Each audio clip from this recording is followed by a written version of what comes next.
विद्यार्थियों, तकनीक एवं प्रयोग का अध्ययन कर रहे थे अपन।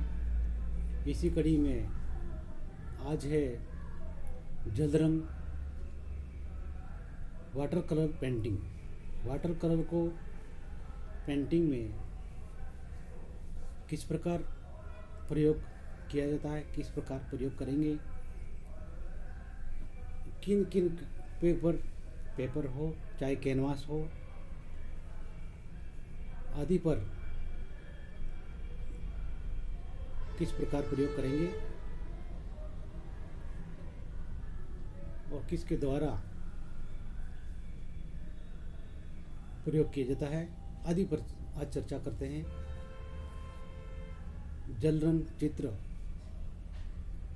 Water colour painting. इस रंग पद्धति में मुख्य रूप से रंगों के साथ पानी जल का ही प्रयोग किया जाता है। यह भी चित्रण की प्राचीन पद्धति है। मिस्र में कागज के प्रारंभिक स्वरूप पेपिरस के ऊपर और चीन में रेशम एवं पतले जीने कागज राइस पेपर के ऊपर तथा भारत में भी कागज का प्रमुखता से प्रयोग हुआ है। मध्यकाल 16वीं से 18वीं सदी में यूरोप में चर्म पत्र तथा चिकने कागज पर और 19वीं सदी के पश्चात से खुरदरे कागज पर जल रंगों से चित्र बनाए जाते रहे हैं। यह एक सुविधा युक्त माध्यम है। इसे आसानी से कहीं भी ले जाकर चित्रण कार्य किया जा सकता है। जल रंग शुष्क बट्टियों, ड्राई केक्स,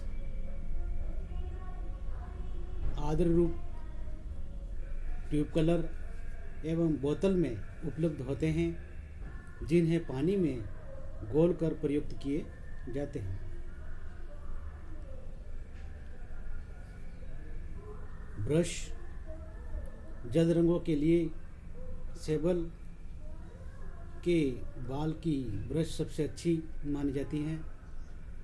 वर्तमान में नायलॉन, सिंथेटिक की ब्रशों का प्रयोग अधिक किया जाने लगा है। जल रंगों को घोलने के लिए विभिन्न सांचे की बनी प्लास्टिक की प्लेट आदि का प्रयोग किया जाता है। कागज जल रंग के चित्रण के लिए कागज का कई श्रेणियों में कागज की कई श्रेणियां बाजार में उपलब्ध हैं। कागज एक शीट पेड या ब्लॉक के रूप में मिलते हैं। कागज की गुणवत्ता, कागज की मोटाई, भार, पोत, धरातल की बनावट, आकार, रंग आदि पर निर्भर करती हैं। हाथ से बने कागज, हैंडमेड शीट, हैंडमेड पेपर जल रंगों के लिए श्रेष्ठ माने जाते हैं। अच्छी उत्तम गुणवत्ता वाले कागजों के ऊपर एक कोने में कंपनी का वाटरमार्क छपा होता है।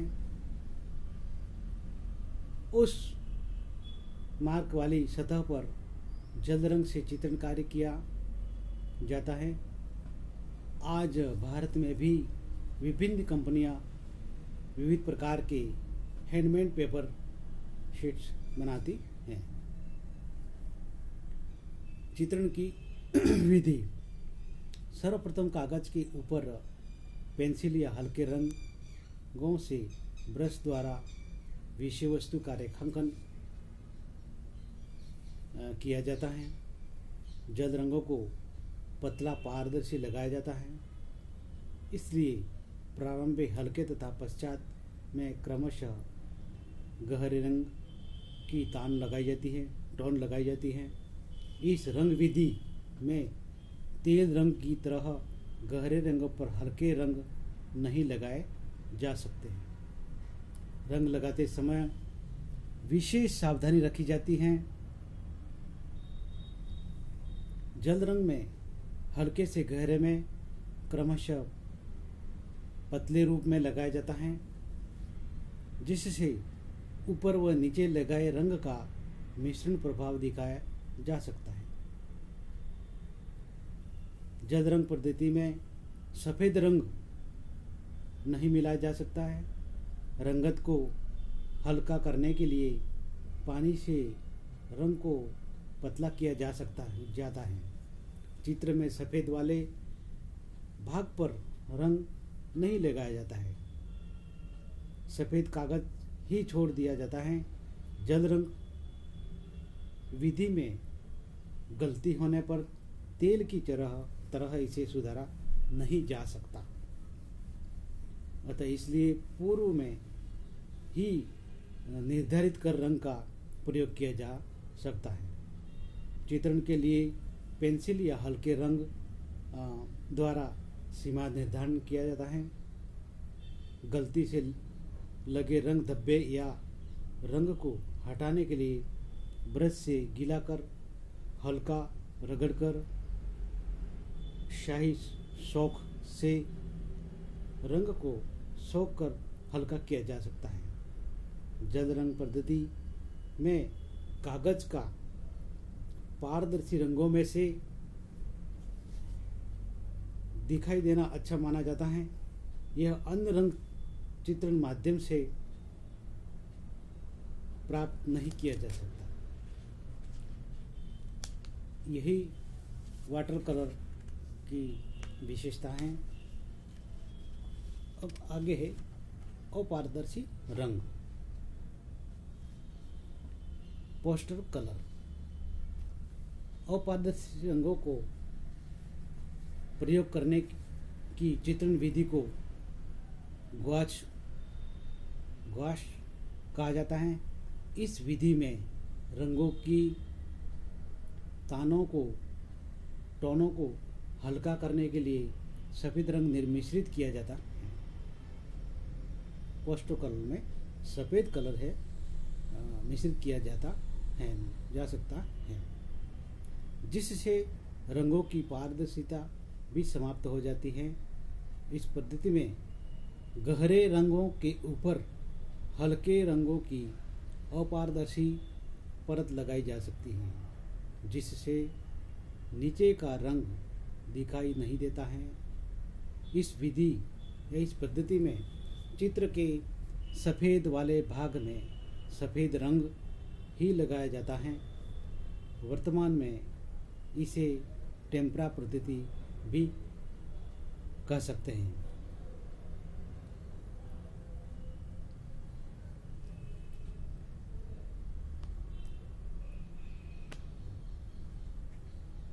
आगे है एक्रेलिक कलर। यह रंग कृत्रिम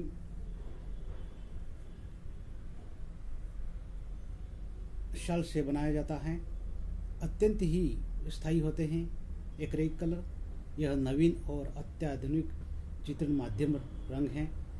1950 के लगभग इस रंग माध्यम का प्रयोग चित्रण कार्य में किया जाने लगा। यह रंग तेल और पानी में घुलने वाले होते हैं।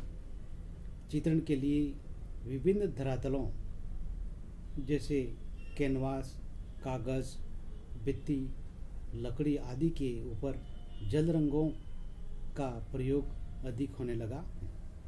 इसमें सभी तरह के ब्रशों, नाइफ आदि के द्वारा चित्रण कार्य किया जा सकता है।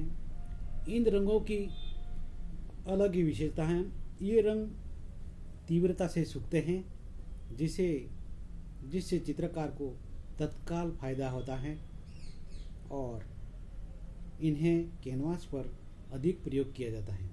जल रंग की तरह ही पानी में घोलकर पारदर्शी व मोटे इम्पास्ट रूप में भी दर्ज लगाए जा सकते हैं। ये रंग पूर्णतः पारदर्शी हैं, लंबे समय बाद भी रंग धूमिल नहीं पड़ते हैं। तेल रंगों की तरह पीलापन या गहरापन नहीं आता है। शीघ्र सूखने की विशेषता के कारण चित्रण कार्य को शीघ्रता से भी पूर्ण किया जा सकता है। इस रंग की एक तान के ऊपर कई तानें तीव्र सूखने के बाद लगाई जा सकती है। स्प्रे गन प्रयोग द्वारा इच्छित चित्रण कार्य भी किया जा सकता है। यही कारण है कि वर्तमान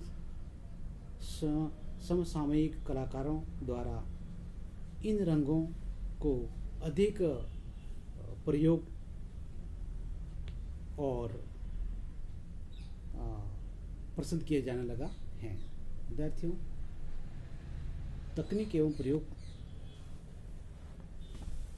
की चर्चा में आज यहीं तक चर्चा है।